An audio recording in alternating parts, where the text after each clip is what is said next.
पंजाब में motor vehicle ordinance में तरामीम का नफाज। गवर्नर पंजाब की मंजूरी के बाद ऑर्डिनेंस जारी। ऑर्डिनेंस के मुताबिक तेज रफ्तारी पर मोटरसाइकिल को 2000 रुपए, गाड़ी को 5000 रुपए जुर्माना किया जाएगा। ट्रैफिक सिग्नल की खिलाफ वर्जी पर मोटरसाइकिल को 2000, थ्री व्हीलर को 3000 रुपए जुर्माना होगा। ट्रैफिक सिग्नल की खिलाफ वर्जी पर कार को 5000 रुपए जुर्माना होगा।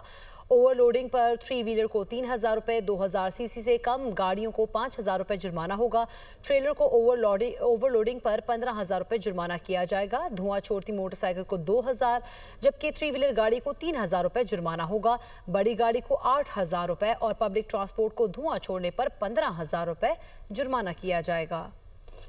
पंजाब में मोटर व्हीकल ऑर्डिनेंस में तरामीम का नफाज। गवर्नर पंजाब की मंजूरी के बाद ऑर्डिनेंस जारी। ऑर्डिनेंस के मुताबिक तेज रफ्तारी पर मोटरसाइकिल को 2000 रुपए, गाड़ी को 5000 रुपए जुर्माना किया जाएगा। ट्रैफिक सिग्नल की खिलाफ वर्जी पर मोटरसाइकिल को 2000, थ्री व्हीलर को 3000 रुपए जुर्माना होगा। ट्रैफिक सिग्नल की खिलाफ वर्जी पर कार को 5000 रुपए जुर्माना होगा।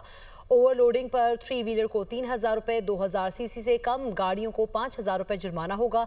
ट्रेलर को ओवरलोडिंग पर 15000 रुपए जुर्माना किया जाएगा। धुआं छोड़ती मोटरसाइकिल को 2000, जबकि थ्री व्हीलर गाड़ी को 3000 रुपए जुर्माना होगा। बड़ी गाड़ी को 8000 रुपए और पब्लिक ट्रांसपोर्ट को धुआं छोड़ने पर 15000 रुपए जुर्माना किया जाएगा।